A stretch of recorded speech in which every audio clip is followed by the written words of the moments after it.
PM Sri திட்டத்தை முதலில் ஏற்றுக்கொண்ட தமிழக அரசு தற்போது மறுக்கிறது என்று ஆளுநர் RN ரவி விமர்சித்துள்ளார்.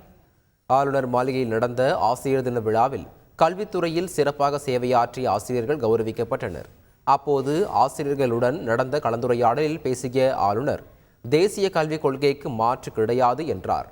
அந்த கொள்கையை மத்திய அரசு வகுக்கவில்லை, பல்வேறு நிபுணர்கள் கொண்ட குழுதான் உருவாக்கியது என்று கூறினார்.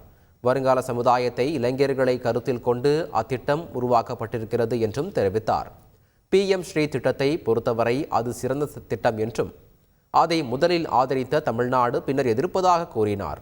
PM ஸ்ரீ திட்டத்தை ஏற்றுக்கொண்ட மாநிலங்களுக்கு நிதி வழங்கப்பட்டு வருகிறது என்றும் ஆளுநர் கூறினார். அரசு பள்ளிகளின் தரம் குறைந்து வருவதாகவும் ஆளுநர் RN ரவி விமர்சித்துள்ளார்.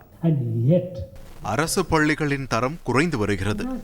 40% அரசு பள்ளி மாணவர்களால் எழுத்துக்களை படிக்கக்கூட முடியவில்லை. அரசு பள்ளிகளில் உள்கட்டமைப்பு வசதிகள் மோசமாக இருக்கிறது. கல்வி குறித்த தொலைநோக்கு பார்வையும் அரசிடம் இல்லை. செய்திகளை உடனுக்குடன் தெரிந்து கொள்ள உடனே சப்ஸ்கிரைப் பண்ணுங்க.